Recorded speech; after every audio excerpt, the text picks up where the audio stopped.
Ethan Caldwell never imagined his life would change the night he was left at the altar, but a chance encounter with Maya Bennett, a hard-working delivery girl, turned his heartbreak into something unexpected.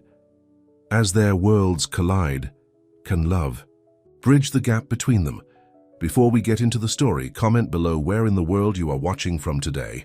The grand ballroom of the Biltmore Hotel was decorated with thousands of white roses and crystal chandeliers that sparkled like diamonds. Nearly 300 guests filled the space, dressed in their finest attire, sipping champagne and whispering excitedly. This was supposed to be the wedding of the year. Ethan Caldwell, one of the city's most successful real estate developers, was marrying Victoria Hamilton, daughter of banking mogul Richard Hamilton. Ethan stood at the altar, checking his watch for the third time. Victoria was now 45 minutes late. His best friend and best man, James, gave him a reassuring pat on the shoulder. "You know how brides are," James whispered. "They like to make an entrance." But Ethan felt something was wrong. Victoria had been acting strange for weeks, cancelling dinner plans and avoiding his calls. He chalked it up to pre-wedding jitters, but now, as the murmurs from the guests grew louder, a sickening feeling settled in his stomach. His phone buzzed in his pocket. It was a text from Victoria's maid of honor. "I'm sorry, Ethan, she's not coming." The words hit him like a physical blow. Ethan read the message 3 times before the reality sank in. His fiancée had left him at the altar. James noticed the change in Ethan's expression. "What is it?" Unable to speak, Ethan simply handed him the other phone. James's face fell as he read the message. "I'll handle this," James said, squeezing Ethan's shoulder. "You go, take my car keys." Ethan barely registered the commotion as James announced to the crowd that the wedding would not be taking place. He didn't hear the gasps or see the pitying looks as he walked down the aisle alone, his eyes fixed on the exit. All he could think about was getting out of there before he completely fell apart. Once outside, the cool evening air hit his face. Dark clouds gathered overhead, threatening rain. Ethan loosened his bow tie and got into James's car, not knowing where to go. He couldn't face going back to the penthouse he'd shared with Victoria. He couldn't bear to see the wedding gifts and her things still scattered around. He drove aimlessly through the city streets as raindrops began to fall. The weather matched his mood, dark and turbulent. His phone kept ringing, probably friends and family checking on him, but he ignored it. After an hour of driving, Ethan found himself in a part of town he rarely visited. It was a working-class neighborhood with small restaurants and apartment buildings. The rain was now coming down in sheets, and visibility was poor. He pulled over, killing the engine. He sat in silence, watching the rain pound against the windshield, feeling utterly lost. His stomach growled, reminding him that he hadn't eaten all day. He'd been too nervous about the wedding. Now hunger competed with his heartbreak. Across the street was a small diner with a neon sign that read, "Joe's." Ethan decided he might as well get something to eat. At least there, no one would know him or what had just happened. As he stepped out of the car, the rain immediately soaked through his expensive tuxedo. He didn't bother running for cover. What was the point? He was already ruined in every other way. On the opposite side of the street, Maya Bennett was having the worst shift of her life. The rain had started just as she began her evening deliveries for Tasty Bites, the local restaurant where she worked. Her scooter had gotten a flat tire, and now she was making deliveries on foot, trying to keep the paper bags from getting soaked under her small umbrella. 3 more deliveries, she muttered to herself, checking the addresses on her phone. Then I can go home, take a hot shower, and forget this day ever happened. She was so focused on protecting the food bags that she didn't notice the man in the soaking wet tuxedo until she collided with him. The impact sent them both stumbling, and the food bags tumbled to the wet sidewalk. "Oh no," Maya cried, dropping to her knees to salvage what she could. "I'm so sorry. I wasn't looking where—" She looked up and stopped mid-sentence. The man before her looked absolutely devastated. His expensive tuxedo was ruined by the rain, his dark hair plastered to his forehead. But it was his eyes that caught her attention. They held a pain that went beyond just getting bumped on a rainy street. "Are you okay?" she asked, forgetting momentarily about the spilled food. Ethan stared at the woman kneeling on the wet sidewalk. She was young, probably in her late 20s, with warm brown eyes and dark curly hair escaping from under a delivery company cap. She wore a simple red jacket with tasty bites embroidered on the pocket. "I'm fine," he said automatically, though it was the furthest thing from the truth. He knelt down to help her pick up the scattered food containers. "I should be asking you that. I ruined your deliveries." Maya looked at the mess of food containers, some of which had broken open, spilling their contents onto the sidewalk.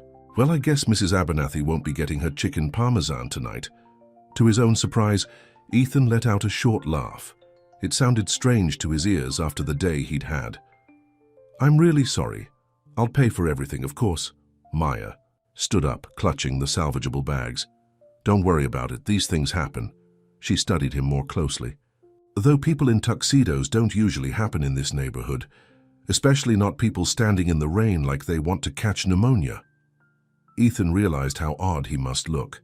A man in formal wear, soaking wet, with no umbrella or apparent destination.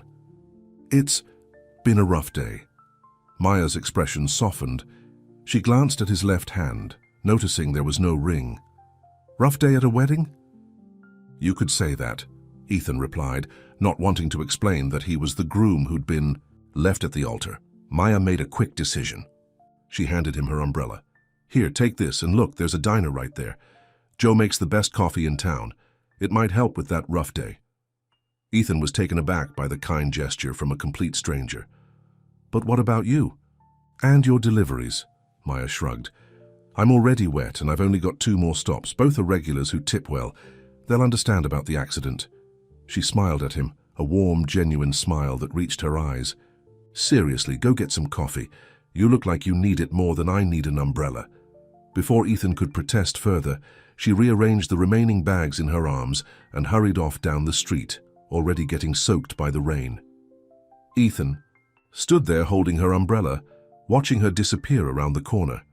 He couldn't remember the last time someone had shown him kindness without wanting something in return. In his world of high-powered business deals and social climbing, every action had an agenda. But this delivery woman had given him her only protection from the rain without hesitation. Following her suggestion, he crossed the street to Joe's diner. The bell over the door jingled as he entered, and a few patrons looked up briefly before returning to their meals. No one seemed to care that he was wearing a wet tuxedo. It was refreshing to be somewhere he wasn't recognized. He slid into a booth by the window, set the borrowed umbrella aside, and ordered coffee from a waitress named Dot. As he warmed his hands around the mug, he found himself thinking about the delivery woman. He hadn't even asked her name. 2 days later, Maya was sorting delivery orders at Tasty Bites when her boss, Tony, called her over. "Hey, Maya, got a special delivery for you. Some fancy address uptown." Maya frowned, looking at the order slip. "That's outside our usual delivery zone," Tony shrugged. "Guy offered an extra $50 for delivery. Said he specifically wanted you to bring it." "Me?" Maya was confused. "Did they leave a name?" "Ethan something. Said you'd know who it was." Maya tried to place the name, then remembered the man in the tuxedo from a few nights ago. "Tall guy? Dark hair?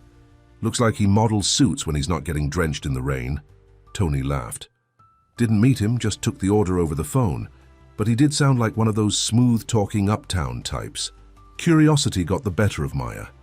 After loading the order onto her scooter, which now had a new tire, she headed to the address, a luxury high-rise in the wealthiest part of the city. The doorman eyed her suspiciously until she mentioned Ethan's name, then directed her to the penthouse. Maya's stomach fluttered with nerves as she rode the private elevator. What kind of man lived in a place like this? And why had he asked for her specifically? When the elevator doors opened directly into a massive penthouse apartment, Maya gasped. Floor-to-ceiling windows offered a panoramic view of the city. The furnishings were sleek and modern, obviously expensive. "Hello," she called out, stepping hesitantly into the space. Ethan appeared from what looked like a home office, dressed in a casual but clearly designer button-up shirt and slacks. He smiled when he saw her, and Maya was struck by how different he looked when he wasn't soaking wet and miserable. "You came," he said, sounding genuinely pleased. "I wasn't sure if you'd be the one to deliver it." Maya held up the food bag. 1. Order of chicken parmesan. Seemed appropriate considering what happened to Mrs. Abernathy's dinner the other night. Ethan laughed, a warm sound that transformed his face. I still have your umbrella. That's actually why I ordered. I wanted to return it and thank you properly. He retrieved the umbrella from a closet and handed it to her, along with an envelope. What's this? Maya asked. To cover the cost of the ruined food and deliveries, and a thank you for your kindness. It meant more than you know. Maya took the umbrella but hesitated at the envelope. The food wasn't that expensive and the company covered it anyway. Please, Ethan insisted. It's the least I can do. Reluctantly, Maya took the envelope and tucked it into her jacket pocket. An awkward silence fell between them. So, Maya said finally, did things get better after that rough day? Ethan's expression clouded slightly. Not really. But the coffee at Joe's did help. Maya smiled. Told you. Would you like to stay for a coffee now? Ethan asked suddenly. I make a pretty decent cup myself. Maya should have said no. She had other deliveries to make. This man was clearly from a different world than hers, but something in his eyes, a lingering sadness, a loneliness she recognized, made her nod. I have 20 minutes before my next delivery, she said. Ethan's smile returned, brighter than before. 20 minutes is a start. As he led her to the kitchen, neither of them realized that those 20 minutes would be the beginning of something that would change both their lives forever. 2 weeks had passed since Maya's first visit to Ethan's penthouse. What had started as a 20-minute coffee break had somehow turned into a regular occurrence. Ethan kept ordering from Tasty Bites, always requesting Maya as his delivery person. Each time he invited her to stay for coffee, and their conversations grew longer. Maya learned that Ethan owned Caldwell Development, one of the city's most successful real estate companies. He was in the middle of building a new luxury hotel downtown, a project that kept him busy day and night. But he never talked much about his personal life, and Maya didn't pry. Today, Maya was running late for her shift at Tasty Bites. She rushed into the restaurant, tying her apron as she entered. You're 15 minutes late, Bennett, Tony said, though his tone wasn't angry. He'd always had a soft spot for Maya, who was his most reliable employee. Sorry, Tony. My sister's kid was sick and I had to drop her at the doctor before coming in. Tony nodded, understanding. He knew Maya helped take care of her sister's children whenever she could. It's fine, but heads up. Your favorite customer called again. Wants a delivery at 7. Maya felt her cheeks flush. He's not my favorite. Customer, Tony grinned knowingly. Sure, that's why you fix your hair every time you deliver to him. I do not, Maya protested, though she knew it was true. She couldn't help wanting to look nice around Ethan. There was something about him that made her heart beat faster, even though she knew someone like him would never seriously be interested in someone like her. At 7 o'clock sharp, Maya arrived at Ethan's building. By now the doorman knew her by name and waved her straight through to the private elevator. When the doors opened to the penthouse, she was surprised to find the lights dimmed and the dining table set with candles and fine china. Ethan? She called out, confused. He appeared from the kitchen wearing an apron over his expensive clothes. Perfect timing. I hope you don't mind, but I didn't actually order food from Tasty Bites tonight. Maya looked at the empty delivery bag in her hand. What do you mean? I asked Tony to send you anyway. I wanted to cook for you myself. He gestured to the kitchen, where delicious smells were coming from. I thought you might be tired of delivering food and never getting to enjoy a proper meal yourself. Maya was speechless. No one had ever gone to such trouble for her before. You can cook? Was all she managed to say. Ethan laughed. Don't sound so surprised. I lived alone through college before I could afford a personal chef. I'm not a master, but I can handle pasta carbonara. Maya's stomach growled at the mention of food, making them both laugh. I guess that's a yes to dinner? Ethan asked. Maya nodded, setting down her delivery bag and taking off her Tasty Bites cap. She suddenly felt underdressed in her work uniform, especially in Ethan's elegant apartment. Sensing her discomfort, Ethan said, I'm sorry for the surprise. I should have just asked you to dinner properly. No, it's nice, Maya assured him. I'm just not used to all this. She gestured to the fancy table setting. Too much? Ethan asked, looking genuinely concerned. Maybe a little, Maya admitted. I'm more of a pizza on the couch kind of girl. Ethan immediately began gathering up the fine china and crystal glasses. Pizza on the couch it is, then. Wait, what are you doing? You went to all this trouble. And now I'm untroubling it, Ethan said with a smile. I want you to be comfortable, Maya. That's more important than any fancy dinner setting. 20 minutes later, they were sitting on his plush sofa, eating pasta carbonara from regular plates and drinking wine from simple glasses. Maya had never felt so relaxed in his apartment before. This is really good, she said, savoring the creamy pasta. Where did you learn to cook like this? My grandmother, Ethan replied. She believed every man should know how to make at least one impressive meal. Smart woman. She was, Ethan agreed, a fond smile on his face. She raised me after my parents died. Car accident when I was 10. Maya's heart ached for him. I'm sorry. That must have been hard. Ethan nodded. It was, but my grandmother was amazing. Worked 2 jobs to put me through college. Everything I have now I owe to her. Is she still... Maya trailed off. She passed away 5 years ago, Ethan said softly. Heart attack. I'd just bought this place, was going to move her in with me so she could finally retire in comfort. Maya reached out and squeezed his hand. She'd be proud of you. I hope so, Ethan said. Then, as if catching himself being too vulnerable, he quickly changed the subject. What about your family? Maya took a sip of wine before answering. It's just me, my sister Lisa, and her 2 kids. Our parents moved to Florida after retirement. They send postcards of their beach walks while we freeze through winter here. She laughed, but there was a hint of sadness in it.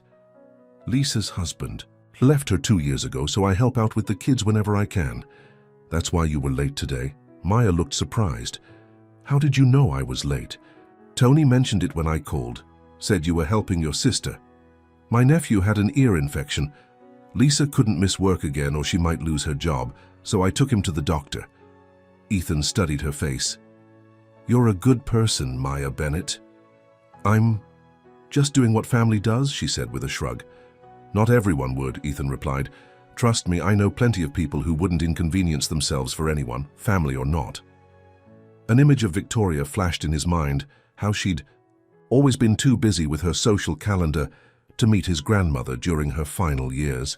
He pushed the thought away. After dinner, they moved to the balcony with their wine glasses.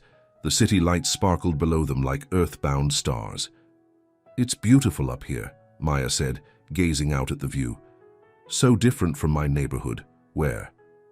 Do you live? Ethan asked, realizing he'd never asked before. West Side District, small apartment above a laundromat. Nothing fancy, but it's mine. I'd like to see it sometime, Ethan said. Maya laughed. Right? I'm sure you'd love my collection of mismatched furniture and the constant smell of fabric softener from downstairs. I'm serious, Ethan insisted. I want to see your world, Maya. The sincerity in his voice made her heart skip a beat, but a warning voice in her head reminded her not to get too attached. Men like Ethan didn't end up with women like her. This was probably just a temporary distraction for him, a novelty that would wear off. It's getting late, she said, finishing her wine. I should go. Ethan looked disappointed but didn't press the issue. I'll call you a car. I can take the subway, Maya protested. It's past midnight. Please, let me make sure you get home safely. 2. Tired to argue, Maya agreed. As they waited for the car to arrive, an awkward silence fell between them. Thank you for dinner, Maya finally said. It was really nice. We should do it again, Ethan suggested. Maybe next time you could choose the place. Maya hesitated. Being here in his penthouse was one thing, they were isolated from the outside world, but being seen in public with him was different. I don't know, Ethan. What's wrong? He asked, looking genuinely confused. Maya sighed. Look, you're you, and I'm me. We come from different worlds. I don't care about that, Ethan said firmly. Maybe you don't, but everyone else will, Maya replied. I've seen enough movies to know how this ends. The rich guy has his fun with the working class girl, then eventually goes back to dating socialites who know which fork to use at fancy restaurants. Ethan's expression hardened. Is that what you think this is? Me having fun with you? I don't know what this is, Maya admitted. That's the problem. Before Ethan could respond, his phone buzzed with a notification that the car had arrived. We're not done with this conversation, he said as they rode the elevator down. Outside, a sleek, black car waited at the curb. Ethan opened the door for Maya. I'll call you tomorrow, he promised. Maya nodded, not trusting herself to speak. As the car pulled away from the curb, she looked back to see Ethan still standing there, watching her go. The next morning, Maya was sorting through deliveries at Tasty Bites when Tony called her into his office. What's up? She asked, noticing his serious expression. He handed her a tabloid magazine. You might want to see this. On the cover was a blurry photo of Maya leaving Ethan's building the night before. The headline read, "Jilted Billionaires. New delivery girl fling." Maya's blood ran cold as she flipped to the article inside. There were more photos, her entering Ethan's building on different days, always in her Tasty Bites uniform. The article was worse than the photos. It described how Ethan Caldwell, still nursing his wounds after being left at the altar by socialite Victoria Hamilton, had been seeking comfort with an unknown delivery girl. It speculated about whether Maya was a rebound fling, or if Ethan was slumming it to spite his ex. Left at the altar, Maya whispered, the pieces finally clicking into place. That explained the tuxedo in the rain, his reluctance to talk about his personal life, the sadness she sometimes caught in his eyes. You didn't know? Tony asked gently. Maya shook her head. He never said anything about it. Her phone buzzed with a text from Ethan. I just saw the tabloid. I'm so sorry, can we talk? Maya didn't respond. Her mind was reeling with this new information. Ethan had been about to get married when she met him. His fiancée had left him at the altar, and now the press was painting Maya as some kind of a rebound fling. Take the day off, Tony suggested. This will blow over. But Maya knew better. Things like this didn't just blow over in the real world. Her phone was already filling with texts from friends who'd seen the tabloid. Even her sister had called, demanding to know if she was really dating that rich guy from the news. By the time Maya reached her apartment, there were 2 photographers waiting outside her building. She ducked her head and rushed past them, ignoring their questions about her relationship with Ethan. Once inside her small apartment, she locked the door and slid down against it, finally letting the tears come. She'd been right to be cautious. Getting involved with someone like Ethan Caldwell could only lead to heartbreak, not just because of their different backgrounds, but because he was clearly still dealing with his own pain. Her phone rang again. Ethan's name flashed on the screen. After a moment's hesitation, she answered. Maya, his voice was filled with concern. Are you okay? I've been trying to reach you. Did you know there are photographers outside my apartment? She asked, her voice tight with anger. I'm so sorry, Ethan said. I never thought they'd follow you home. Well, they did, Maya snapped. And now everyone I know has seen that tabloid calling me your delivery girl fling. There was a pause before Ethan spoke again. I should have told you about Victoria. Yes, you should have, Maya agreed. Finding out from a tabloid that you were left at the altar isn't exactly how I wanted to learn about your past. I wanted to tell you, Ethan insisted. I just didn't know how. I was embarrassed, and then the more time passed, the harder it became to bring it up. Maya wiped away a tear. I understand why you didn't tell me. What I don't understand is what you want from me, Ethan. If you're just looking for someone to help you forget her, that's not it, Ethan interrupted. Maya, you're nothing like Victoria. That's what I love about you. The word love hung in the air between them. You don't even know me, Maya said finally. I know enough, Ethan replied. I know you gave your umbrella to a stranger in the rain. I know you help your sister with her kids, even though you work long hours. I know you remembered Mrs. Abernathy's chicken parmesan. I know you're kind and funny and real in a way no one in my world ever is. Maya closed her eyes, his words washing over her. She wanted to believe him, but fear held her back. I need time. Ethan, she said, this is all happening too fast. I understand, he said, though she could hear the disappointment in his voice. Take all the time you need, but Maya, yes? I'm not giving up on us. Whatever this is between us, it's real. At least it is for me. After they hung up, Maya sat on her small sofa, staring at the tabloid magazine. The woman in those photos looked scared, out of place in Ethan's world. But the truth was, she'd never felt out of place when she was with him, only when she thought about how others saw them. Her phone buzzed with a text from Lisa. Is it true? Are you dating Ethan Caldwell? Maya stared at the message, not knowing how to respond. Was she dating Ethan? Were they just friends? Or was she, as the tabloid suggested, just a distraction for a heartbroken billionaire? She thought about his words. I'm not giving up on us. Despite everything, those words made her heart flutter. But was she brave enough to give them a chance? Or was she setting herself up for an even bigger heartbreak down the road? As rain began to patter against her windows, Maya remembered the night they first met, how a simple act of kindness had connected them.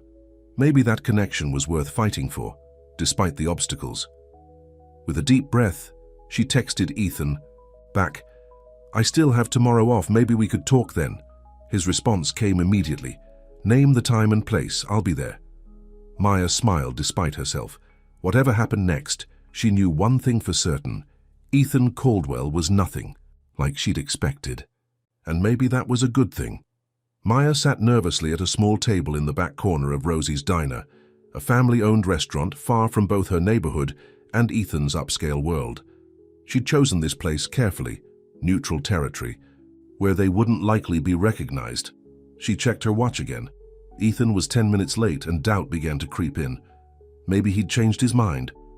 Maybe the tabloid drama had made him realize she wasn't worth the trouble. Just as she was considering leaving, the bell above the door jingled, and Ethan walked in. He wore jeans and a simple navy sweater, the most casual she'd ever seen him. His eyes scanned the diner until they found her, and his face lit up with a smile that made her heart skip. Sorry I'm late, he said, sliding into the booth across from her. I had to shake a photographer who was following me. Maya's stomach tightened. They're still after you? It'll die down soon, Ethan assured her. These tabloids always move on to the next scandal.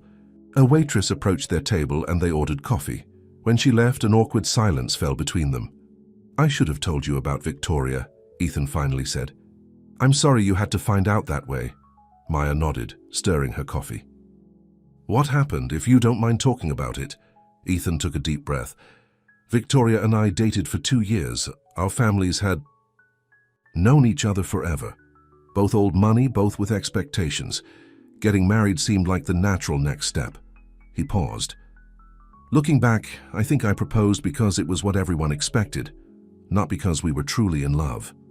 But she left you at the altar, Maya said softly. Ethan's face darkened at the memory. 300 guests waiting in the church, and she sent a text to her maid of honor saying she couldn't go through with it. No explanation, no goodbye. I found out later she'd been seeing her yoga instructor for months. That's terrible, Maya said, reaching across the table to touch his hand. The worst part wasn't even losing her, Ethan admitted. It was standing there in front of everyone. Family, friends, business associates, feeling like a complete fool. The humiliation was worse than the heartbreak. Is that why you never told me? You were embarrassed, Ethan nodded. At first, yes. And then when we started spending time together, I liked that you didn't know. You were the only person who didn't look at me with pity. You just saw me as a regular guy. I still see you that way, Maya said. Tabloids and all. Ethan's eyes softened. That means more to me than you know. He hesitated. Now it's your turn. Tell me something I don't know about you. Maya thought for a moment. I dropped out of college my junior year when my sister's husband left. She needed help with the kids and we couldn't afford childcare. What were you studying? Graphic design, Maya said with a small smile. I've always loved art, but it's hard to pay the bills with a sketchbook. Do you still draw? Ethan asked. Maya nodded. When I have time, which isn't often between work and helping Lisa. I'd like to see your work sometime, Ethan said. Before Maya could respond, the waitress returned with their food. As they ate, the conversation flowed more easily. They talked about ordinary things, favorite movies, childhood memories, the best pizza in the city.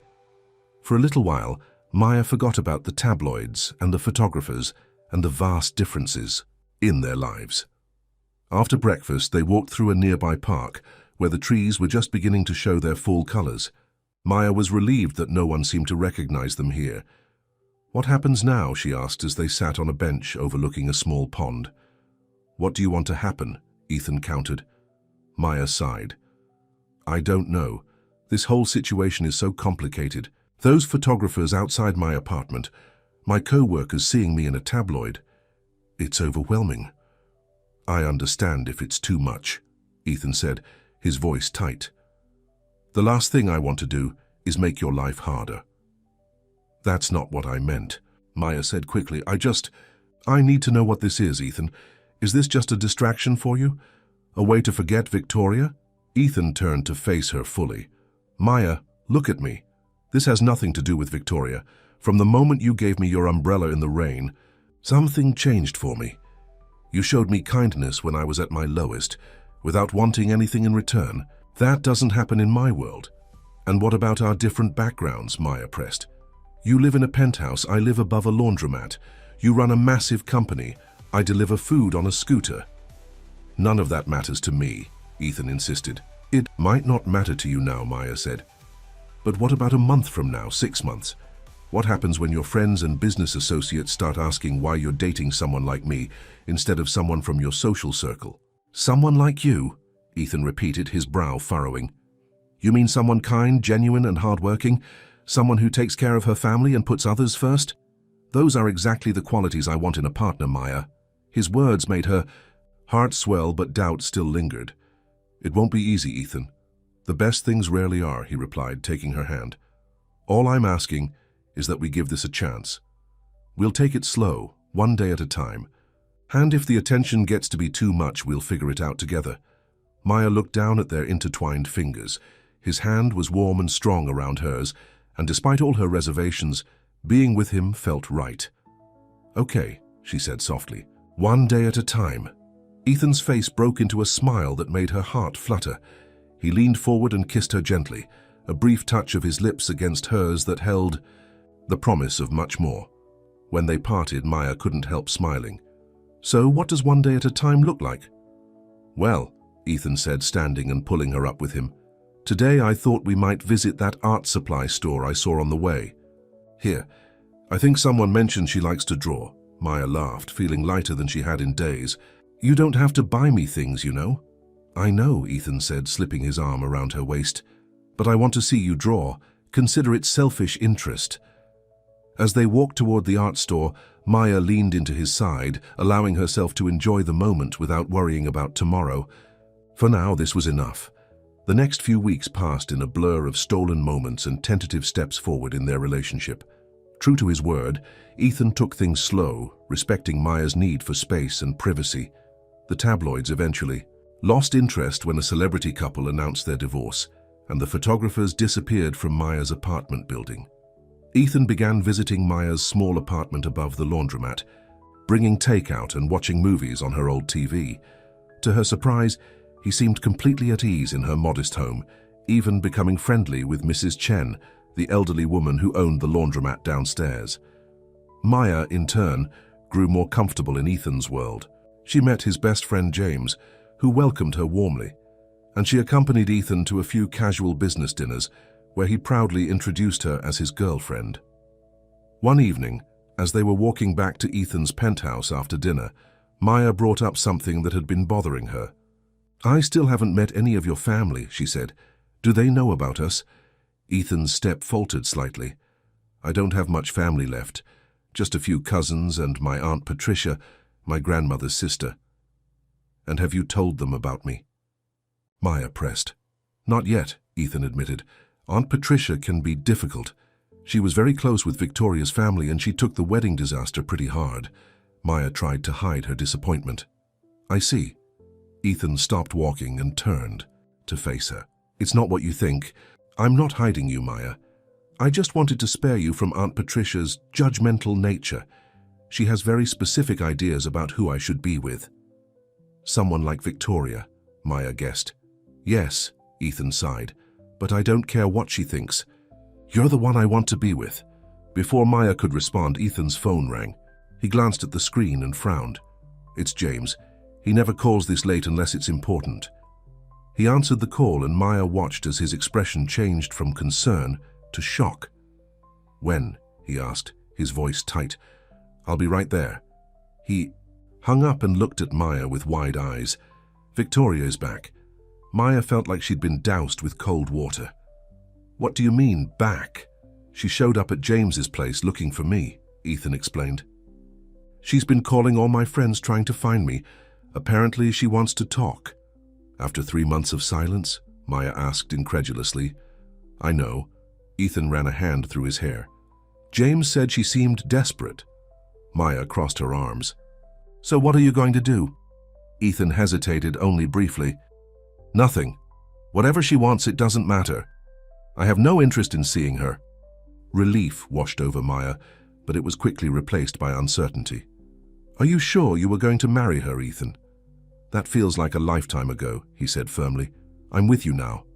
Maya wanted to believe him, but a small voice in her head whispered doubts.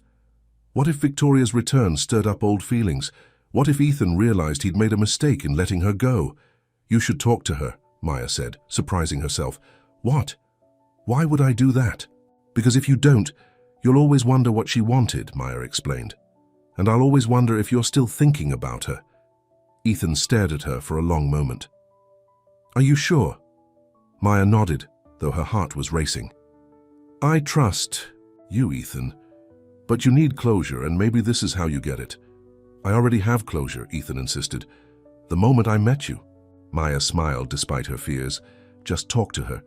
Find out what she wants, and then we can move forward together. Ethan pulled her into his arms, holding her tightly. Have I told you lately how amazing you are? Not in the last hour, Maya teased, trying to lighten the mood. Ethan laughed and kissed her softly. I'll call her tomorrow, hear what she has to say, and that will be the end of it. I promise. But Maya couldn't shake the feeling that Victoria's return would complicate things in ways neither of them could predict. The next morning, Maya was helping her sister get the kids ready for school when her phone buzzed with a text from Ethan. Meeting Victoria for coffee at 10. We'll call you after. Maya stared at the message, a knot forming in her stomach. She typed back a quick good luck before returning to the chaos of breakfast with her niece and nephew. You okay? Lisa asked, noticing her distraction. You look worried. Maya sighed. Ethan's meeting his ex-fiancée today, the one who left him at the altar. Lisa's eyes widened. What does she want? No idea, Maya said, pouring more cereal for her nephew. But she tracked down all his friends trying to find him, so it must be important. Are you worried? Lisa asked. Maya hesitated. Maybe a little. They were together for years. They have history. And you and Ethan have what? A few weeks? Lisa pointed out. Almost 2 months, Maya corrected. Lisa gave her a sympathetic look. Just be careful, sis. Men like Ethan Caldwell don't often end up with women like us. I don't want to see you get hurt. Ethan's different, Maya insisted, though her sister's words echoed her own fears. I hope you're right, Lisa said. For your sake. After helping Lisa get the kids off to school, Maya headed to Tasty Bites for her shift. She tried to focus on work, but her mind kept drifting to Ethan and Victoria. What were they talking about? Was Victoria trying to win him back? And if she was, would Ethan be strong enough to resist? By noon, Maya still hadn't heard from Ethan. She checked her phone obsessively, earning a concerned look from Tony. Waiting for a call? He asked, as she prepared for the lunch deliveries. Yeah, Maya admitted.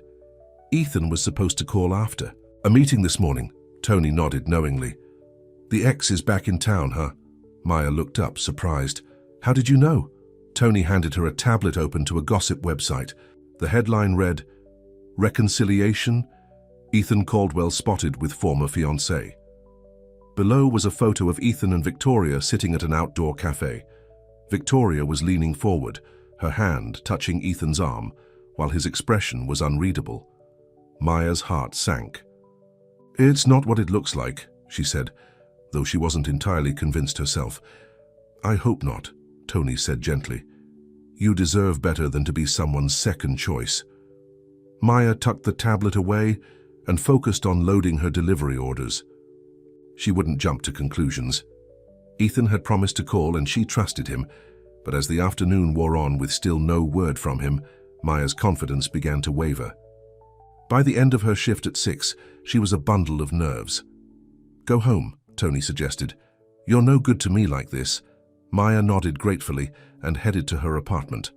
As she climbed the stairs, she could hear her phone ringing in her bag. She fumbled to answer it, heart racing when she saw Ethan's name.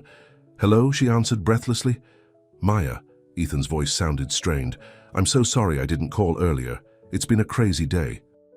"I saw the photo," Maya said, unlocking her apartment door. "You and Victoria." There was a pause before Ethan spoke. "Can I come over? I'd rather talk about this in person." Maya's stomach tightened with dread. "Just tell me now, Ethan, are you getting back together with her?" "What?" "No." Ethan sounded genuinely shocked. "Maya, no, that's not it at all." "Then what is it?" Maya pressed, closing her apartment door behind her. "Why did you need to see me in person?" Ethan sighed heavily. "Because Victoria is pregnant, and she's claiming the baby is mine." Maya felt like the floor had dropped out from under her. She sank onto her sofa, clutching the phone tightly. "Maya, are you still there?" Ethan's voice sounded distant. "I'm here," she managed to say. Is it yours?" "I don't know," Ethan admitted. The timing could work. We were together until the wedding. Maya closed her eyes, trying to process this bombshell. "What does she want from you?" "Money, support, a relationship," Ethan said. "She claims she made a mistake, leaving. Me that she panicked about the commitment. She wants us to try again for the baby's sake." The words hit Maya like physical blows. "And what do you want?"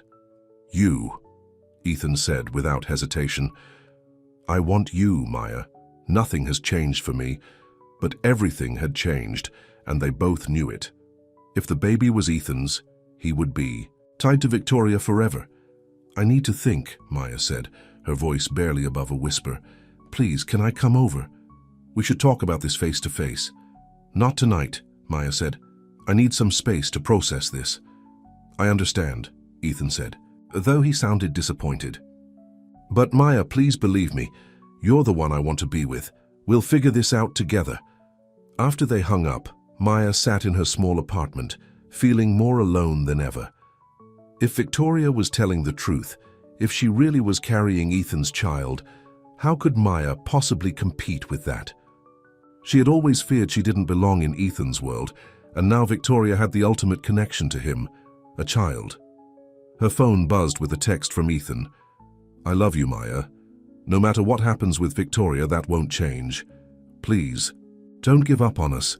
Maya stared at the message, tears filling her eyes. She wanted to believe him, wanted to trust that their relationship was strong enough to weather this storm, but the reality of the situation was overwhelming. A baby changed everything, and Maya wasn't sure there was room for her in Ethan's life anymore. 3 days had passed since Ethan's bombshell about Victoria's pregnancy, and Maya had barely slept. She'd called in sick to work, ignored most of Ethan's texts, and spent hours staring at her ceiling, trying to figure out what to do. Lisa had come over with groceries and concern, sitting with Maya as she cried. "You need to talk to him," Lisa had advised. "Hiding won't solve anything." Maya knew her sister was right, but fear kept her locked in her apartment.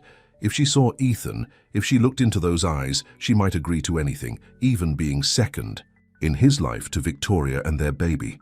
On the 4th day, a knock at her door startled Maya from her thoughts. She'd been sketching mindlessly. Her art supplies spread across her small kitchen table, a gift from Ethan that she'd been using more in the past few days than ever before. Assuming it was Lisa again, Maya opened the door without checking, only to find James, Ethan's best friend, standing in her hallway. "James?" Maya said, surprised.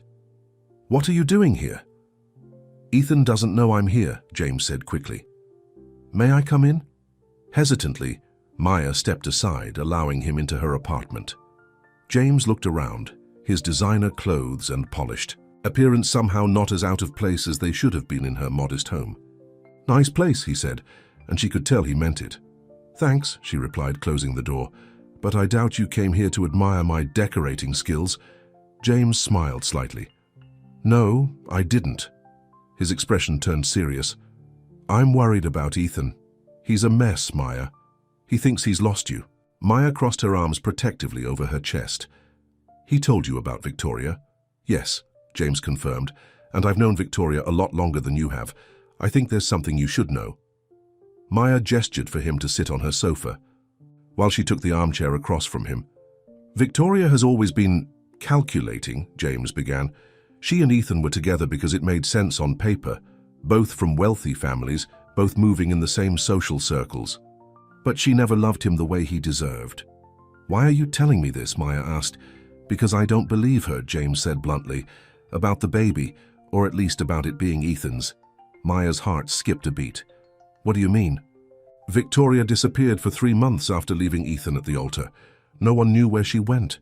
Then suddenly she's back, claiming she's pregnant with his child." James shook his head. "The timing is too convenient." "Convenient how?" Maya asked. "Ethan's company just secured the downtown development project, a $2 billion deal. It's been all over the business news," James explained. "Victoria's family's business, on the other hand, is struggling. Her father's investment firm lost a major client last month. They're in trouble, financially speaking." Maya considered this information. "You think she's lying about the baby being Ethan's?" "I think it's possible," James said carefully. "But even if the baby is his, you should know that Ethan hasn't stopped talking about you since you met. I've never seen him like this with anyone, not even Victoria." Maya looked down at her hands. "A baby changes everything, James." "Only if you let it," James replied. "Ethan wants to be with you, Maya.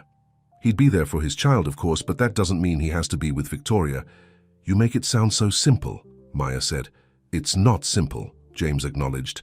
"But sometimes the right choice isn't the easy one." He stood to leave. "Just talk to him, Maya, that's all I'm asking." After James left, Maya sat alone in her apartment, thinking about everything he'd said. Was Victoria lying? And even if she wasn't, could Maya accept a future where Ethan's ex would always be part of their lives?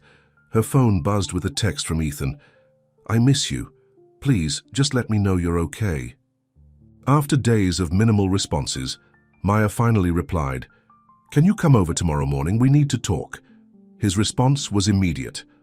"I'll be there at 9. The next morning, Maya woke early and cleaned her apartment, more out of nervousness than necessity. At precisely 9 o'clock, there was a knock at her door. She opened it to find Ethan looking exhausted with dark circles under his eyes and his usual perfectly styled hair somewhat disheveled. Still, the sight of him made her heart ache with longing. "Maya." He said her name like a prayer. "Thank you for seeing me." She stepped aside to let him in, keeping a careful distance between them. "You look tired." "I haven't been sleeping well," he admitted. They sat at her small kitchen table, the sketchbook she'd been working on pushed to one side. "James came to see me yesterday," Maya said, deciding to be direct. Ethan looked surprised. "He did?" "I didn't." "No." "He thinks Victoria might be lying about the baby being yours," Maya continued. "Is that possible?" Ethan ran a hand through his hair. "Honestly, I don't know. The timing could work, but—" He hesitated. "I've thought the same thing. It's too coincidental that she shows up right when my company secures the downtown project." "Have you asked her for a paternity test?" Maya asked. "Yes," Ethan nodded. "She got angry, accused me of not trusting her, said we'd have to wait until—" "The baby is born now," Maya raised an eyebrow. "That seems suspicious." "It does," Ethan agreed. "But Maya, even if the baby is mine, it doesn't change how I feel about you." Maya took a deep breath. "It changes everything, Ethan. If you're going to be a father, you'll be connected to Victoria forever." "Being connected doesn't mean being together." Ethan insisted. "I would support my child, be part of its life, but that doesn't mean I have to be with Victoria." "And what about your family?" Your Aunt Patricia? Would they accept me as your partner while Victoria is carrying your child? Maya asked. Ethan reached across the table, taking her hand. I don't care what they think, I only care about you. The warmth of his hand against hers weakened Maya's resolve. She'd missed him desperately these past few days. I'm scared, Ethan, she admitted. Scared that I'll never really fit into your world. Scared that someday you'll realize you made a mistake choosing me over someone like Victoria. That will never happen, Ethan said firmly. Maya, when Victoria left me at the altar, I thought my life was over. I felt humiliated, worthless. But now I see it was the best thing that could have happened to me. If she hadn't left, I never would have met you that night in the rain. Maya looked into his eyes, seeing the sincerity there. What do we do now? First, we find out if the baby is really mine, Ethan said. I've hired an investigator to look into where Victoria was during those 3 months she disappeared. And I'm insisting on a prenatal paternity test. And if it is yours? Maya asked. Then I'll be the best father I can be, Ethan said. But I'll also be the man who loves you if you'll let me. Maya felt tears welling in her eyes. I've never felt this way about anyone before. It terrifies me. Ethan stood and moved around the table, kneeling beside her chair. It terrifies me too. But not being with you terrifies me more. He took both her hands in his. I love you, Maya Bennett. I love your kind heart, your strength, the way you care for your family. I love that you gave your umbrella to a stranger in the rain. I love watching you draw, seeing your face light up when you talk about art. I love that you don't care about my money or my status. Maya's tears flowed freely now. I love you too, she whispered. Ethan pulled her into his arms, holding her tightly, as if afraid she might disappear. Then, we'll face whatever comes together. The next few weeks were a whirlwind of emotions and revelations. Victoria reluctantly agreed to a prenatal paternity test after Ethan's lawyer got involved. The results wouldn't be available for another week. But Ethan's private investigator had already uncovered some interesting information. Victoria was in Miami for those 3 months, Ethan told Maya as they sat on his balcony one evening, staying at the beach house of her yoga instructor, the same man she'd been seeing before our wedding. Maya squeezed his hand. So, James might be right? We'll know for sure soon, Ethan said, but regardless of what the test shows, I want you to know something. He pulled a small velvet box from his pocket, and Maya's heart nearly stopped. Ethan, she breathed, what are you doing? I'm not proposing, he said quickly, opening the box to reveal a delicate silver key. Not yet, anyway. This is a key to my apartment. I want you to move in with me, Maya.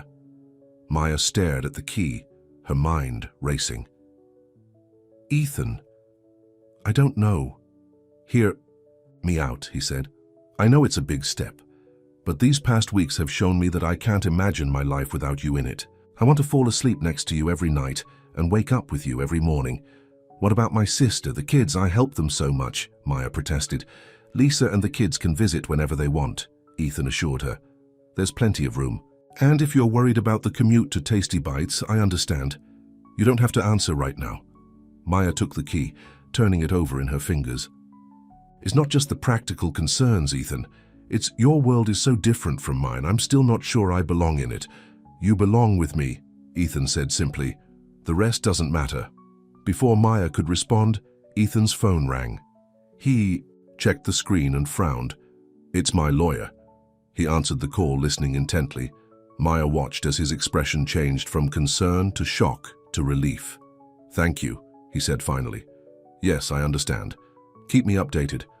He hung up and turned to Maya, a smile spreading across his face. The lab expedited the paternity test. The baby isn't mine, Maya. It's not my child.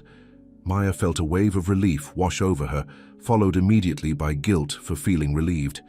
Are you okay? I'm better than okay, Ethan said. I'm free. We're free. What will happen to Victoria? Maya asked. According to my lawyer, she's already left town again. I doubt we'll hear from her anytime soon, Ethan said. But honestly, I don't care about Victoria anymore. I only care about us, about our future.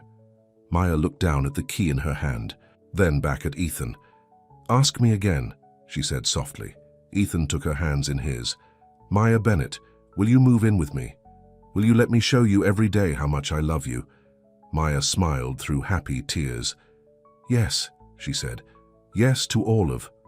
2 months later, Maya stood in what was now their bedroom, packing the last of her clothes from her old apartment. She'd finally given notice to Mrs. Chen, who had tearfully hugged her and made her promise to visit. Ethan came up behind her, wrapping his arms around her waist. "Need any help?"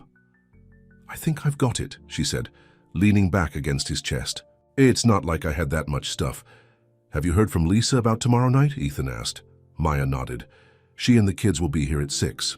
She's still nervous about meeting your Aunt Patricia." "So am I," Ethan admitted with a laugh. "But it's time. All the important people in my life should know each other." After Victoria's deception had been revealed, Ethan had finally told his aunt about Maya. To everyone's surprise, Patricia had requested a meeting, insisting on hosting a family dinner. "What if she hates me?" Maya asked, voicing her deepest fear. "She won't," Ethan assured her. "But even if she does, it doesn't change anything between us." Maya turned in his arms to face him. "I never thought this would happen to me," she said. "Finding someone like you being this happy." "I'm the lucky one," Ethan insisted. "If Victoria hadn't left me at the altar, if it hadn't rained that night, if you hadn't been making deliveries in that neighborhood—" "A lot of coincidences," Maya agreed. "Or fate," Ethan suggested. "Maybe we were always meant to find each other." The next evening, Maya stood nervously in the foyer of Patricia Caldwell's elegant townhouse. Lisa and her children waited beside her, all dressed in their best clothes. Ethan squeezed her hand reassuringly as the door opened. Patricia Caldwell was a tall, elegant woman in her 70s, with silver hair swept into a perfect chignon and piercing blue eyes that reminded Maya of Ethan's. "Aunt Patricia," Ethan said, stepping forward to kiss her cheek. "Thank you for hosting us. I'd like you to meet Maya Bennett, her sister Lisa, and Lisa's children, Emma and Jack." Patricia studied Maya with an appraising gaze that made Maya want to fidget. Instead, she stood, tall, and met the older woman's eyes. "So," Patricia said finally, "you're the delivery girl who stole my nephew's heart." "Aunt Patricia," Ethan warned. But to everyone's surprise, Patricia smiled. "It's about time," she said. "Victoria was never right for you, Ethan. Too concerned. With appearances, not enough substance." She turned to Maya. "Do you love my nephew, Miss Bennett?" "Yes," Maya said without hesitation.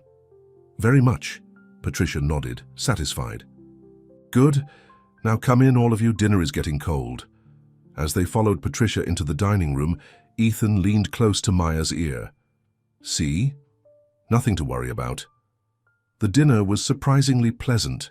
Patricia was charming with Lisa's children, showing them her collection of antique music boxes. She asked Maya intelligent questions about her art, showing genuine interest when Maya mentioned she was considering taking graphic design classes again. After dessert, while Lisa was helping the children get their coats, Patricia took Maya aside. "I want to show you something," she said, leading Maya to a small study off the main hallway. Inside, the walls were covered with beautiful paintings, landscapes, portraits, still lifes. "These are amazing," Maya said, admiring the artwork. "My sister, Ethan's grandmother, painted them," Patricia explained. "She was an artist, like you. She never got to pursue it professionally. In those days, women of our social standing had limited options, but she painted every day of her life." Maya was touched by this connection to Ethan's past. "He told me how much he loved her. She raised him to value what truly matters," Patricia said. "Not money or status, but kindness, integrity, love." She turned to Maya with a surprisingly gentle expression. "I see those qualities in you, Maya. You make him happy in a way Victoria never did." "Thank you," Maya said, genuinely moved. "That means a lot to me." "He'll need your strength in the years to come," Patricia continued. "The business world can be cold and calculating. He needs someone to remind him of what's real." "I'll try," Maya promised. Patricia smiled. "I believe you." "Will," she took Maya's hand. "Welcome to the family, my dear." Later that night, as Maya and Ethan walked along the river near their apartment building, Maya told him about her conversation with Patricia. "She showed me your grandmother's paintings," Maya said. They're beautiful. She would have loved you, Ethan said, just like Aunt Patricia does. Maya laughed. I wouldn't go that far. I would, Ethan insisted. She invited you to her charity gala next month. She's never invited anyone I've dated before, not even Victoria. They stopped at a bench overlooking the water, the city lights reflecting on its surface like stars. Ethan seemed suddenly nervous. What is it? Maya asked. I was going to wait, he said. I had this whole plan, dinner at that little diner where we had our first real conversation. But right now, with you looking so beautiful, with everything finally falling into place. He dropped to one knee and Maya's heart began racing. I'm not doing this because of Aunt Patricia's approval, or because we live together now, Ethan said, taking a small box from his pocket. I'm doing this because meeting you that night in the rain was the best thing that ever happened to me. Because I can't imagine spending a single day without you for the rest of my life. He opened the box to reveal a beautiful but modest diamond ring. Maya Bennett, will you marry me? Maya's eyes filled with tears of joy. This man, this kind, loving man, who had crossed social boundaries and faced scandal to be with her, was offering her his heart, his name, his future. Yes, she whispered. Yes, I'll marry you. Ethan slipped the ring onto her finger, then stood and pulled her into his arms, kissing her deeply. When they finally broke apart, Maya rested her head against his chest, listening to his heartbeat. You know, she said thoughtfully, we should probably invite Mrs. Abernathy to the wedding. Ethan looked confused. Who? The woman whose chicken parmesan you knocked out of my hands the night we met, Maya explained with a laugh. If it weren't for her dinner getting ruined, we might never have spoken. Ethan joined in her laughter. Absolutely, she'll have a place of honor. As they walked home hand in hand, Maya thought about how much her life had changed in just a few months. From a chance encounter in the rain to a love that crossed social divides, their story had been anything but ordinary. What are you thinking about? Ethan asked, noticing her thoughtful expression. Maya smiled up at him. I was just thinking that sometimes the wrong turn leads exactly where you need to go. Ethan squeezed her hand. And sometimes getting caught in the rain is the luckiest thing that can happen to you. As they reached their building, Maya paused to look up at the night sky. Stars were visible despite the city lights, reminding her that even in the darkest moments, beauty was always present. If you knew where to look, Ethan had been that light for her, unexpected and bright. And now their future stretched before them like an open road, full of possibility and promise. Maya had spent years delivering food to strangers, never imagining that one rainy night she would deliver much more than that to a man in a soggy tuxedo. She had delivered kindness, understanding, and ultimately love, and in return, Ethan had delivered her heart back to her, stronger and more complete than ever before.